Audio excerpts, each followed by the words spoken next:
Gas की किल्लत होने के बावजूद यहाँ चूल्हा जलाकर खाना बनाया जा रहा है। तो आइए इनसे बात करते हैं, क्या तैयार हो रहा है भैया? ये भंडारा का है प्रसाद। क्या प्रसाद है? ये मिक्स सब्जी है। मिक्स सब्जी है। क्या क्या है मिक्स सब्जी में? मिक्स सब्जी में आपका बैगन है, कुमड़ा है, लौकी है, गोभी है और अन्य प्रकार की सब्जियां। अच्छा, इतनी गर्मी में आप लोग काम कर रहे हो तो क्या कुछ कहना चाहेंगे अंकल आप? भैया तो हमारे टीम की आदत ही है गर्मी में काम करना। अच्छा है ना भैया, आप खिलाना है। अच्छा, क्या कितने सालों से आप यहाँ काम कर रहे हो? कितने साल से यहाँ आए हो सेवा के? 7-8 साल से आप ही लोग कर रहे हो? ज्यादा भी हो गए। अच्छा, ज्यादा हो गए। ये तो पूछनी मैडम की बात।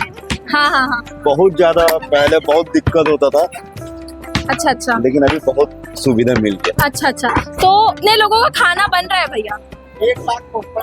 1 लाख के ऊपर लोगों का खाना बनाया जा रहा हो है। सकता है। ठीक है। यहाँ कुछ आंटियाँ पूड़ियाँ बेल रही है तो वो कुछ गाना सुनाना चाहती है, तो आइए उनसे गाना सुनते हैं। तो आंटी क्या गाना सुनाना चाहती हो आप? ये तो लाल लंगोटाया वाला है, मांगने का लाला है।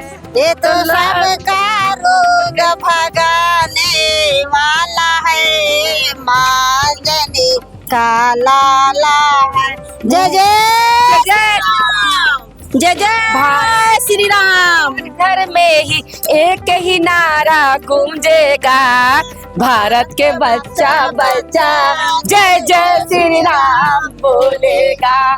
भारत के बच्चा बच्चा जय जय श्री राम बोलेगा। जय जय श्री राम। जैसा कि आप लोग देख सकते हो कितने जोरों शोरों से यहाँ काम चल रहा है।